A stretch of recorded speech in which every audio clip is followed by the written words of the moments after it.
बिस्मिल्लाहिर्रहमानिर्रहीम। अस्सलाम वालेकुम। मैं Nisar Ahmad, teacher BHS Konagavara, class 10th, subject science. Today our topic is essentials components required for photosynthesis. तो dear students, कल हमने फोटोसिंथेसिस प्रोसेस के बारे में पढ़ा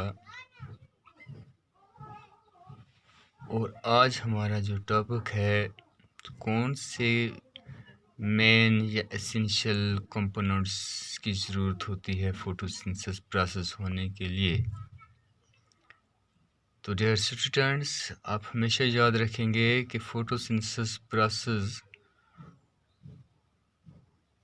के लिए जो एसेंशियल कंपोनेंट्स हैं वो 4 मेन एसेंशियल कंपोनेंट्स हैं, जिनमें से number 1 carbon dioxide, second water, third chlorophylls and fourth one is light.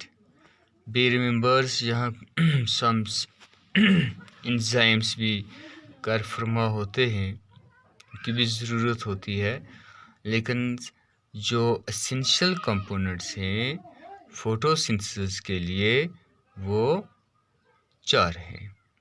उनमें से नंबर 1 कार्बन डाइऑक्साइड, जो पौधा एनवायरनमेंट से एटमॉस्फेयर से लेता है, वाटर साइल से लेता है, क्लोरोफिल्स ये green part of the plants में मौजूद होता है, और फोर्थ वन जो लाइट जो है लाइट पौधा सन से हासिल करता है। तो हम ब्रीफली देखेंगे कि कार्बन डाइऑक्साइड क्या रोल अदा करता है। Carbon dioxide, green plants make use of carbon dioxide in their foods manufacture process. The main source of carbon dioxide for land plants is the atmosphere. यानी पौधे के लिए मेन सोर्स जो है कार्बन डाइऑक्साइड का वो एटमॉस्फेयर है, which contains 0.03 to 0.04% of this gas. यानी एटमॉस्फेयर में 0.03 से लेकर 0.04% तक कार्बन डाइऑक्साइड मौजूद होता है, और यही मेन सोर्स होता है कार्बन डाइऑक्साइड का पौधे के लिए। हाउएवर एक्वाटिक प्लांट्स, जिनको हम हाइड्रोफाइट्स कहते हैं, make use of carbon dioxide dissolved in water.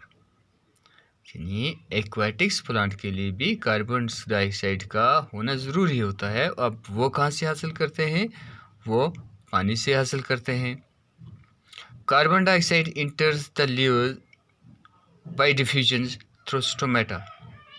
और कार्बन डाइऑक्साइड यानी कार्बन डाइऑक्साइड जो है ये एंटर हो जाता है लीव्स में, किस प्रोसेस से? डिफ्यूजन प्रोसेस में, जो प्रोसेस हमने प्रीवियस पढ़ा है। और किसके ज़रिए? स्टोमेटा के ज़रिए, जो छोटे छोटे साम होते हैं लीव्स पर। The carbon dioxide evolved as a result of respiration is also used during the photosynthesis by the plants. Second one है जो हमारा, वो है कार्बन वाटर।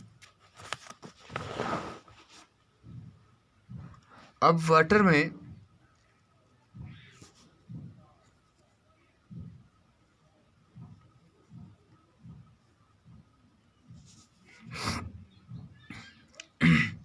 वाटर क्या रोल अदा करता है? Water forms an important reagent for photosynthesis. Water ये फोटोसिंथेसिस के लिए रिएजेंट का काम करता है। Plants absorbs water from the soil by their roots hair.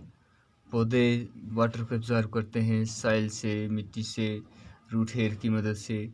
This water is then transported up to the stems and the leaves through xylem vessel, और xylem tissue के ज़रिए ये green part of the plant तक पहुँचते हैं, which contributes to the process of photosynthesis, और जो photosynthesis अमल में काम आता है। However, only less than 1% of the water absorbed by plants is used for photosynthesis, and rest is lost by transpirations.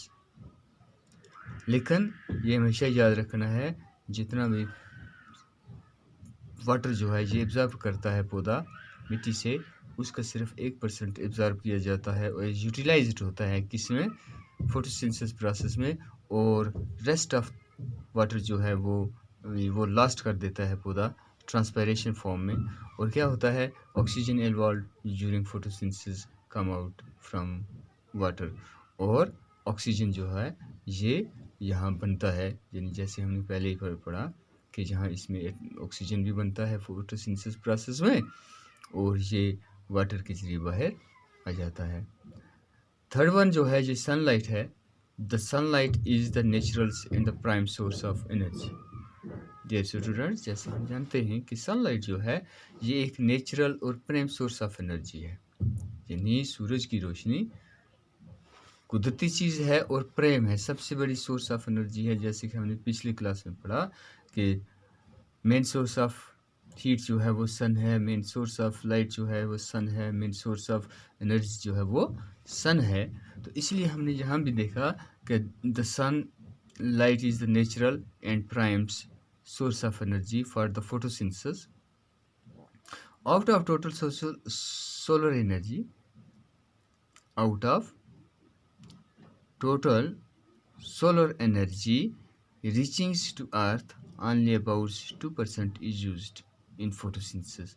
तो dear students, जितनी भी सोलर एनर्जी, जितनी भी शमसी तवानाई सूरज से ज़मीन तक पहुंचती है, उसका सिर्फ 1% इस्तेमाल किया जाता है। किस में वो इस्तेमाल होता है, फोटोसिंथेसिस प्रोसेस में।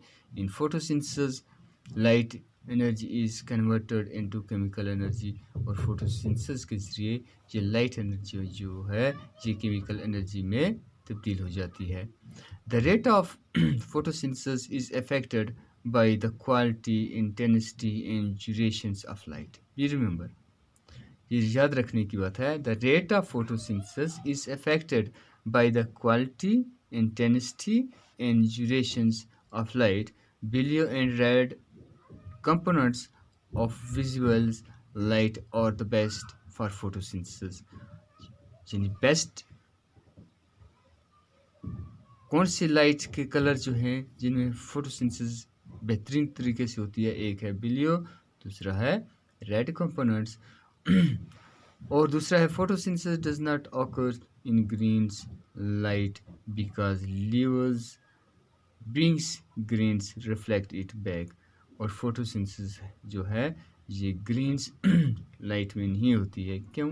क्योंकि ये लीव्स जो होते हैं ये ग्रीन लाइट को रिफ्लेक्ट कर देते हैं।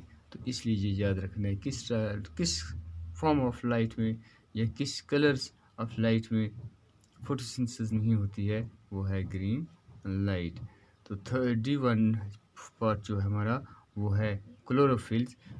तो these are green coloured photosynthetic pigment found in the thallocytes of the chloroplast. There are 5 types of chlorophyll pigments. These are chlorophyll A, chlorophyll B, chlorophyll C, chlorophyll D.